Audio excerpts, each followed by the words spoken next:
Appointment of जजेस of Supreme court. इससे related कुछ लॉज है वो आपको समझ। देखो, अपॉइंटमेंट ऑफ जजेस ऑफ सुप्रीम कोर्ट जब तुम लोग बेयर एक्ट में पढ़ोगे तो बेयर एक्ट में ये एनजैक वाला जो रूल है, नेशनल जुडिशियल अपॉइंटमेंट कमेटी जो अमेंडमेंट आया था 99th है ना, 99th कॉन्स्टिट्यूशनल अमेंडमेंट से national Judicial Appointment committee introduce किया गया था जजेस के अपॉइंटमेंट के लिए, ठीक है। उसको अनकॉन्स्टिट्यूशनल हेल्ड कर दिया गया है, लेकिन उसको रिपील नहीं किया गया है। अनकॉन्स्टिट्यूशनल हेल्ड हुआ है लेकिन रिपील नहीं हुआ है, इसीलिए वो बेयर एक्ट में अभी भी दिया हुआ है। इसलिए जब भी आप बेयर एक्ट पढ़ते हैं तो ये क्लैरिटी नहीं मिल पाता है कि जजेस के अपॉइंटमेंट का क्या करंटली रूल है जो फॉलो किया जाता है, क्योंकि अभी हम कौन सा रूल फॉलो करते हैं, कॉलेजियम सिस्टम फॉलो करते हैं, तो उसको लेकर क्लैरिटी नहीं मिल पाता है। इसलिए बेयर एक्ट से कंफ्यूज नहीं होइएगा, जो हम बता रहे हैं यहाँ पे उसको ध्यान रखिए। अपॉइंटमेंट ऑफ जजेस ऑफ सुप्रीम कोर्ट डेल्ट है तुम्हारा आर्टिकल 124 क्लॉज 2 में। अभी जो आर्टिकल 124 क्लॉज 2 है एक्चुअली वो नहीं है जजेस के अपॉइंटमेंट के कॉन्टेक्स्ट में, है ना। अभी 2A National Judicial Appointment Committee इन सब के बारे में बात किया गया है उधर, तो उस अमेंडमेंट के आने के पहले का जो रूल था वही फॉलो किया जाता है, क्योंकि उस अमेंडमेंट को तो अनकॉन्स्टिट्यूशनल डिक्लेयर कर दिया गया। 124 क्लॉज 2 में रूल क्या था कि जजेस को कौन अपॉइंट करेगा, जो रूल था वही अभी भी फॉलो किया जाता है। जजेस को कौन अपॉइंट करेगा, प्रेसिडेंट। अब प्रेसिडेंट कैसे अपॉइंट करेंगे, consultation with collegium system, CJI, consultation with CJI, chief justice of India, ठीक है। एवरी जज of the supreme court shall be appointed by the president, है ना। प्रेसिडेंट के साइन और सील के अंदर वो अपॉइंट होगा after the consultation with CJI, ठीक है। यही रूल था और इसी तरीके से अपॉइंट भी किया जाता था। अब एक क्वेश्चन अराइज हुआ सुप्रीम कोर्ट के सामने कि जजेस के अपॉइंटमेंट प्रोसेस में प्रेसिडेंट को क्या करना है, CJI से कंसल्ट करना है। अब मान लो इस कंसल्टेशन प्रोसेस के दौरान, क्या ये कंसल्टेशन प्रोसेस मैंडेटरी है, यस ये मैंडेटरी है।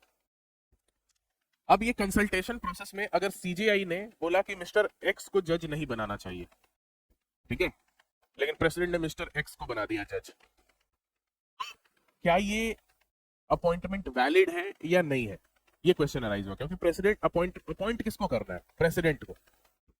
जज को अपॉइंट किसको करना है, प्रेसिडेंट को, ठीक है। बट प्रेसिडेंट को कंसल्ट करना है CJI से, तो अब कंसल्टेशन प्रोसेस जो है क्या प्रेसिडेंट के ऊपर बाइंडिंग होगा कि नहीं, ये क्वेश्चन अराइज हुआ आपको, ठीक है। तो इस क्वेश्चन पर जो आपका सबसे लैंडमार्क केस है पहला, वो है SP गुप्ता वर्सेस यूनियन। वैसे ये क्वेश्चन पहले भी संकलचंद सेठ के केस में भी अराइज हुआ था, बट मेनली आप लोग इस केस से याद रखेंगे, SP Gupta versus Union of India, ठीक है। इस केस में ये क्वेश्चन सबसे पहली बार आपको अराइज हुआ, ठीक है। SP Gupta versus Union of India, इसको फर्स्ट जजेस ट्रांसफर केस भी बोला जाता है।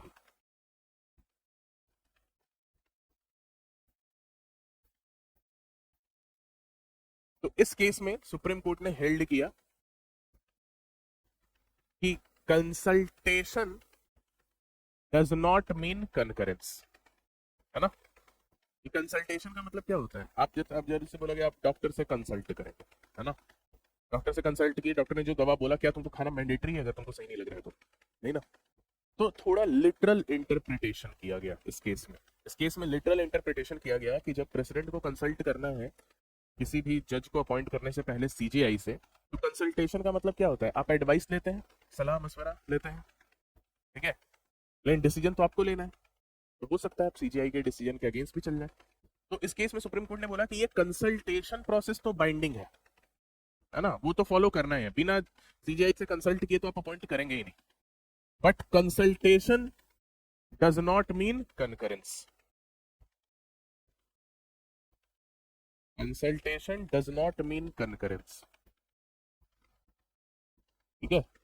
मतलब ये कंसल्टेशन का मतलब कि आप एकदम जो CJI ने बोला उसको आप कनकर ही कर लें, अग्री ही कर लें, ऐसा नहीं हो सकता, ठीक है। मींस जो CJI ने अपना ओपिनियन दिया है वो आपके ऊपर बाइंडिंग नहीं है, आप बाध्य नहीं है उसको फॉलो करने के लिए, ठीक है, राइट। तो अब इस जजमेंट का इफेक्ट क्या हुआ, इस जजमेंट का इफेक्ट हुआ कि अब जजेस के अपॉइंटमेंट का अल्टीमेट पावर किसके पास है, प्रेसिडेंट के पास है। और प्रेसिडेंट किसका हेड है, Executive. Head of executive. और हमारे कॉन्स्टिट्यूशन में लिमिटेड सेपरेशन ऑफ पावर तो रिकॉग्नाइज है। और वो लिमिटेड सेपरेशन ऑफ पावर कैसे रिकॉग्नाइज है कि एग्जीक्यूटिव और जुडिशियरी सेपरेट होने चाहिए, आर्टिकल 50 में भी ये है ना। अब यहाँ पे जो हेड है एग्जीक्यूटिव का, उसी को पूरा पावर मिल गया अगर सुप्रीम कोर्ट के जजेस को अपॉइंट करने का, क्योंकि सीजीआई से तो बस कंसल्ट करना है, बाकी वो जो बोले वो उस पर कनकर तो करना नहीं है।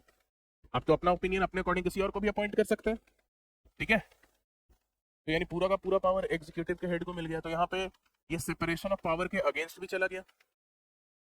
और दूसरा, इंडिपेंडेंस ऑफ जुडिशरी भी इससे अफेक्ट होगा, क्योंकि जब मेरे पास पावर है अपॉइंट करने का, तो मैंने तुमको अपॉइंट किया, हो सकता है तुम उतने लायक नहीं थे, तुम ज्यादा मतलब डिजर्विंग थे, बट तुमको मैंने अपॉइंट नहीं किया, तुमको अपॉइंट किया, तो हो सकता है तुम फेवर दिखाने के लिए मेरे फेवर में जजमेंट दोगे। यूनियन ऑफ इंडिया का जब भी केस आएगा तुम हमेशा यूनियन ऑफ इंडिया का ही पक्ष लोगे, हो सकता है ना, अगर पूरा का पूरा अपॉइंटमेंट। तो इस तरीके से क्या हुआ, इंडिपेंडेंस ऑफ जुडिशरी और सेपरेशन ऑफ पावर दोनों अफेक्ट हो सकता था। तो इसीलिए फिर नेक्स्ट केस आपको आता है, ये फर्स्ट जजेस ट्रांसफर केस था, SP Gupta versus Union of India. फिर उसके बाद दूसरा केस है supreme Court Advocate on Record Association versus Union of India.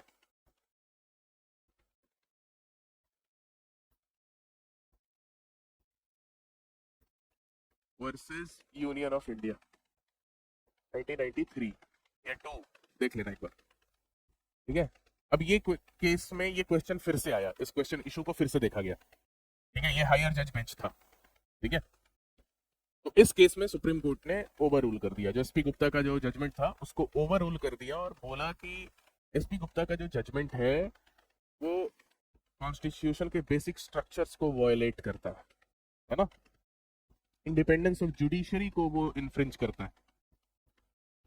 Supreme court ने बोला इस केस में कि जो कंसल्टेशन प्रोसेस है सीजीआई के साथ, वो तो बाइंडिंग है, वो तो मैंडेटरी है, आपको फॉलो करना ही है। और सीजीआई जो अपना ओपिनियन देगा, ठीक है, उसको भी ड्यू रिस्पेक्ट प्रेसिडेंट को देना है, और कोई भी पर्सन जिसको सीजीआई ने रिकमेंड नहीं किया है उसको प्रेसिडेंट अपॉइंट नहीं कर सकता है। मतलब इसने ये नहीं बोला कि सीजीआई ने जिसको रिकमेंड किया आप उसको अपॉइंट ही कर दे, लेकिन आप उसी को अपॉइंट करेंगे जिसको सीजीआई ने रिकमेंड किया। यानी कहने का मतलब है कि A B C D E इतने लोग हैं, ठीक है, जिसको लेकर चर्चा चल रही है, इन लोगों का लिस्ट निकाला गया है कि इन लोगों में से 3 लोगों को जजेस बनाना है, ठीक है। प्रेसिडेंट ने कंसल्ट किया किससे, सीजीआई से।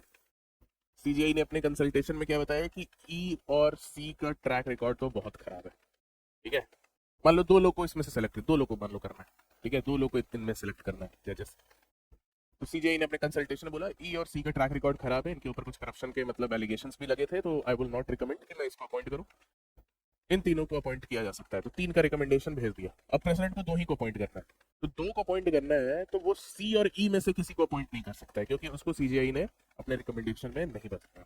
अब ए बी डी में वो किसी 2 को अपॉइंट कर ले। यानी कहने का मतलब है कि सीजीआई का जो ओपिनियन है उसको आपको प्राइमेसी देना है इन द अपॉइंटमेंट ऑफ जजेस ऑफ सुप्रीम कोर्ट।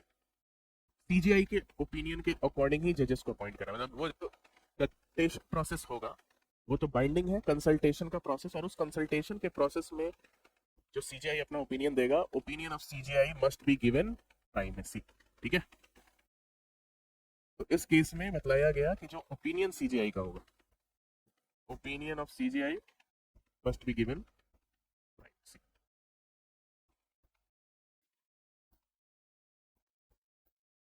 इसको प्राइमेसी देना है। अब लेकिन यहाँ पे ये क्वेश्चन इसी केस में अराइज हुआ कि भाई अब क्या हुआ कि एसपी गुप्ता में तुम पावर दिए थे प्रेसिडेंट को, अब तुम्हारा एक्चुअल पावर किसको दे दिया, सीजीआई को, कि अब सीजीआई डिक्टेट कर सकता है टर्म्स। तो सीजीआई भी कोई हो सकता है, दूध का धूला थोड़ी हो, वो भी हो सकता है फेवरिज्म अपने बैचमेट्स को, है ना, अपने रिलेटिव्स को, है ना, कॉलेज के टाइम में कोई बैचमेट रहा हो, वो भी कोई जज हो हाई कोर्ट वाई कोर्ट में, सुप्रीम कोर्ट हाई कोर्ट में, तो उसको चलो अपॉइंट करा देते हैं। कोई रिलेटिव है मेरा, कोई नेफ्यू है, कोई नीस है, रिकमेंडेशन वही भर सकते हैं। तो सीजीआई का अब किसी भी एक पर्सन को अगर पावर दे दोगे तो वहां पे उस पावर का अब्यूज होने का चांसेस बहुत ज्यादा बढ़ जाता है। तो इस केस में बोला गया है कि सीजीआई के ओपिनियन को प्राइमेसी देना है जजेस के अपॉइंटमेंट, लेकिन सीजीआई का वो जो ओपिनियन होगा वो ओपिनियन फॉर्म होगा आफ्टर कंसल्टेशन विथ कलेजियम, यानी इसमें कलेजियम सिस्टम इंट्रोड्यूस किया गया आफ्टर कंसल्टेशन विथ कलेजियम, कि वो जो ओपिनियन फॉर्म होगा, ओपिनियन कोई सिंगल इंडिविजुअल जज का जैसे सीजीआई का नहीं होगा, वो प्लूरैलिटी ऑफ जजेस का होगा, है ना। क्योंकि किसी भी एक पर्सन को अगर आप ओपिनियन अपना देने को बोल दें और उसी ओपिनियन पे जजेस का अगर अपॉइंटमेंट हो, तो फिर वो पर्सन अपने पावर को अब्यूज कर सकता है, ठीक है। सो दैट इज वाई बोला गया कि वो जो ओपिनियन उसका खुद का फॉर्म होगा वो एकदम इंडिविजुअल ओपिनियन नहीं होगा, वो ओपिनियन फॉर्म करने से पहले he will consult with the collegium and that collegium will be of CJI plus two senior most जजेस of the supreme court, CJI plus two senior most जजेस ऑफ द सुप्रीम कोर्ट। तो ये collegium system बनाया गया, और इस case के बाद से क्या हुआ कि कलेजियम सिस्टम आ गया, और अब जजेस को कैसे इंट्रोड्यूस करना है कि सबसे पहले कलेजियम के साथ सीजीआई अपना कंसल्टेशन करेंगे, उसके बाद प्रेसिडेंट को जब अपॉइंट करना होगा तो वो सीजीआई इसका से कंसल्ट करेगा, और सीजीआई वहां पे जो ओपिनियन देगा वो वही ओपिनियन देगा जो उस कलेजियम में डिसाइड हुआ है ना, ताकि किसी एक पर्सन को कंप्लीट पावर ना मिल जाए, राइट। और वो ओपिनियन सीजीआई कंसल्टेशन प्रोसेस में प्रेसिडेंट को देगा, और फिर उसी ऑप्शंस में से प्रेसिडेंट को सुप्रीम कोर्ट के जजेस को अपॉइंट करना है, ठीक है, राइट। तो इस केस में ये जजमेंट दिया गया, ठीक है। अब इसके बाद क्या हुआ कि इस केस में तो कलेजियम सिस्टम इंट्रोड्यूस किया गया था, यानी कलेजियम सिस्टम एकदम अभी नया नया था, आपको इससे रिलेटेड और क्लैरिटी चाहिए था। जैसे क्या हुआ 1999 में, उस समय जो सीजीआई थे उन्होंने प्रेसिडेंट को कुछ नाम रिकमेंड कर दिया बिना इस कलेजियम सिस्टम से कंसल्ट किए हुए, ठीक है। और उन्होंने बोला कि कॉन्स्टिट्यूशन में तो ऐसी बात की नहीं गई है ना, कि कॉन्स्टिट्यूशन में तो ऐसा बोला नहीं है कि कलेजियम से कंसल्ट करना मैंडेटरी है। तो फिर ये क्वेश्चन अराइज हुआ, अच्छा ये सेकंड केस था, इसको बोलते हैं सेकंड जजेस ट्रांसफर केस, है ना।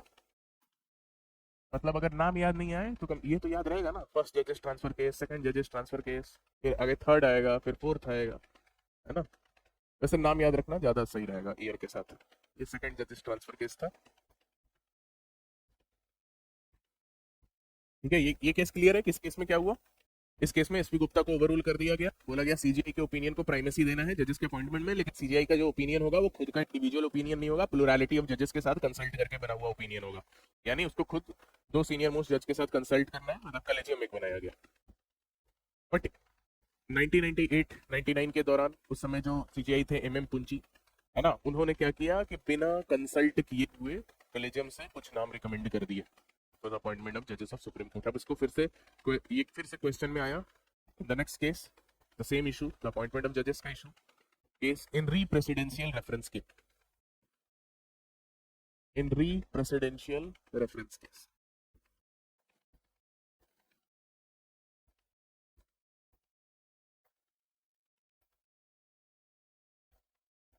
1999, इसको बोलते हैं थर्ड जजेस ट्रांसफर केस, है ना।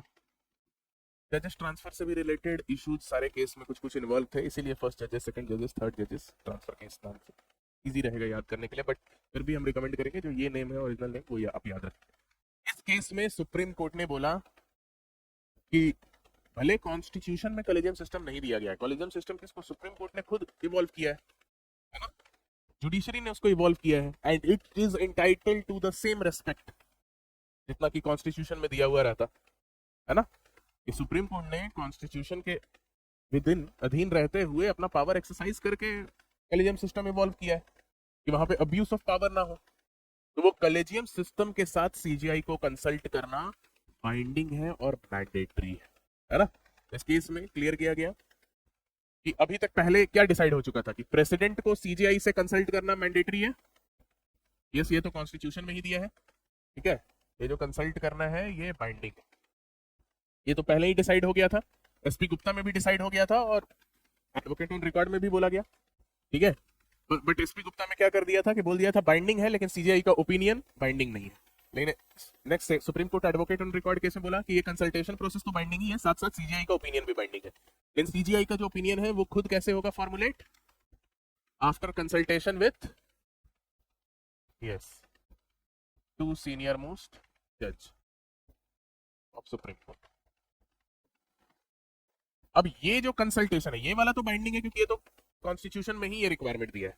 ये जो कंसल्टेशन सीजीआई को करना है प्रेसिडेंट को अपना ओपिनियन देने से पहले, क्या ये भी बाइंडिंग है? तो इस केस में बोला गया, ठीक है, इन री प्रेसिडेंशियल केस में बोला गया कि ये भी कंसल्टेशन प्रोसेस बाइंडिंग है, इसको स्किप नहीं किया जा सकता है। ठीक है, जो 1993 में जो supreme Court Advocate on record case में जो आपको कॉलेजियम सिस्टम लाया गया वो भी बाइंडिंग है, यानी सीजीआई को भी जो अपना ओपिनियन देने से पहले जो कंसल्ट करने की बात की गई है दो सीनियर मोस्ट जज से, that consultation process is itself is also binding, है ना, and no appointment can be made in violation of it. और इस केस में एक और इंपॉर्टेंट बात की गई कि ये जो कॉलेजियम सिस्टम था इसको इंक्रीज कर दिया गया। पहले कॉलेजियम कितना था? सीजीआई प्लस 2 सीनियर मोस्ट जज का। इस केस में उसको इंक्रीज करके सीजीआई प्लस 4 सीनियर मोस्ट जज ऑफ सुप्रीम कोर्ट कर दिया गया। ठीक है, सीजीआई प्लस 4 सीनियर मोस्ट जजेस ऑफ, मतलब अब जो अपॉइंटमेंट होता है वो कैसे होता है? सीजीआई 4 सीनियर मोस्ट जज के साथ कंसल्ट करके प्रेसिडेंट को अपना ओपिनियन देते हैं और प्रेसिडेंट उसी के अकॉर्डिंग जो है जजेस को अपॉइंट करता है। अब कॉलेजियम सिस्टम खुद कैसे फंक्शन करता है ये बहुत ओपेक है, इसको लेकर कोई ट्रांसपेरेंसी नहीं है। ठीक है, ऊपर ऊपर से है वही हम लोग देख रहे हैं।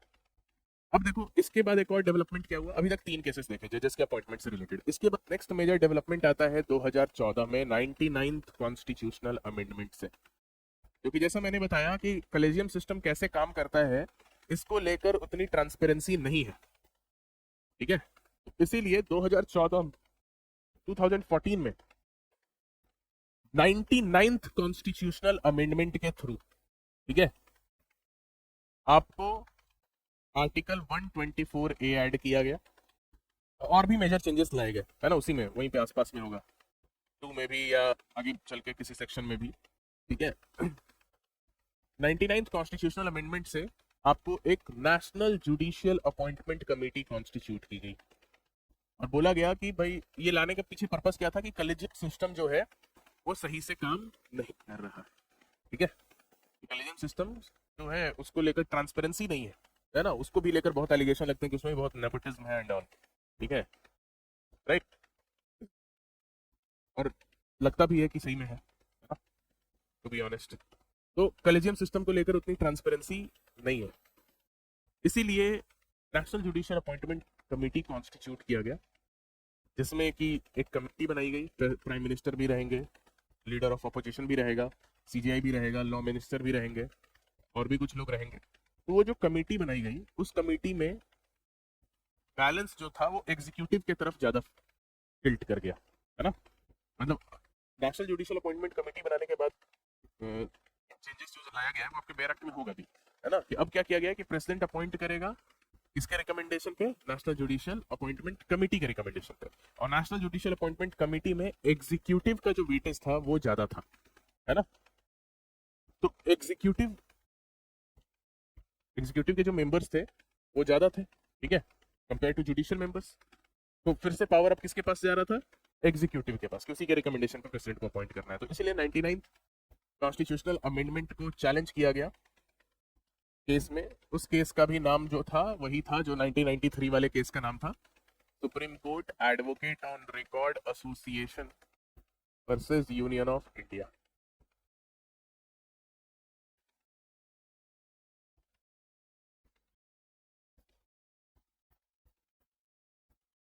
टू 2015 है या 16 है?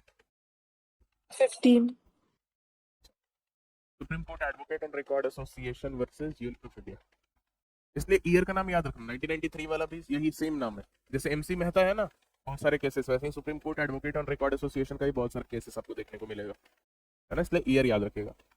इस केस में फिर से ये क्वेश्चन अराइज हुआ, तो इस केस में 99th कॉन्स्टिट्यूशनल अमेंडमेंट को अनकॉन्स्टिट्यूशनल डिक्लेयर कर दिया गया। ठीक है, it was held to be unconstitutional on 2 counts. 1 for violation of separation of power. Supreme court ने बोला कि भले सेपरेशन ऑफ पावर स्ट्रिक्टली हम फॉलो नहीं करते हैं, लेकिन limited separation of power is basic structure of the constitution. हमारे पास लिमिटेड सेपरेशन ऑफ पावर है ना, कि एग्जीक्यूटिव और जुडिशरी में तो फर्क होना ही चाहिए। ठीक है, तो limited separation of power was recognised in which case?